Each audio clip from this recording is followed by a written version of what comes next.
Hi friends, ఇవాళ Sunday special ఏంటి? మాదైతే ఫిష్. మా ఇంట్లో గెస్ట్ వచ్చారు, అందుకే ఫిష్ చేసామండి. వాళ్ళకి ఫిష్ అంటే చాలా చాలా ఇష్టం మా సిస్టర్స్ వాళ్ళకి.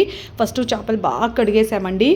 తర్వాత ఉప్పు, పసుపు, కారము వేసాము. పక్కన ధనియాలు, మెంతులు బాగా ఫ్రై చేసుకున్నాము. అంటే గోల్డెన్ కలర్స్లో రావాలి, ఇలా ఫ్రై చేసుకున్నామండి. నేను మటుకు ఎప్పుడు చూసిన నా బుడ్డి రోల్లో కచ్చా పచ్చాగా బాగా ఉల్లిగా మన జింజరు, గార్లిక్ పేస్ట్ దంచుకున్నానండి.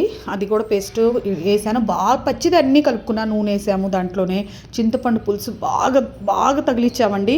ఎందుకంటే ఫిష్ అంటేనే చింతపండు పులుసు వేయాలా. సూపర్ టూపర్గా ఉంటుందండి. సూపర్ డూపర్ బాగుంటుందండి. చూడండి, చింతపండు బాగా గుజ్జుగా కలర్ పచ్చిదైనా తినబుద్ధి అవుతుందండి. సూపర్ ఉండదండి. కారం, పసుపు, ఉప్పు బాగా తగినంత వేయాలి.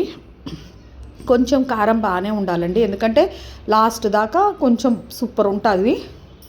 చూడండి, అలా పులుసు ఉండాలి. తర్వాత ఏం లేదండి, గ్యాస్ మీద పెట్టేసేదే. ఆనియన్, టొమాటో కూడా దాంట్లోనే వేసేసాను నేను. తర్వాత ఏముందండి, మనం పేస్ట్ చేసుకున్నాం కదా, గార్లికు, మన మెంతులు, ధనియాల పొడి అన్నీ బాగా పేస్ట్ చేసుకొని పైన చల్లేది. సిమ్లో పెట్టేసి మీడియం ఫ్లేమ్లో పెట్టేసి బాగా ఉడకనివ్వాలండి. చాలా చాలా ఉడకాలి. చేప ఎంత ఉడికితే అంత బాగుంటుంది.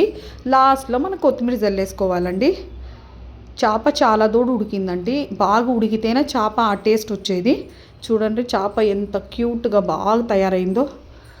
ఆహా, వేడి వేడి సంగటి చేసామండి. రైస్ కూడా వండాము. కాంబినేషన్ సూపర్ ఉంటుందండి.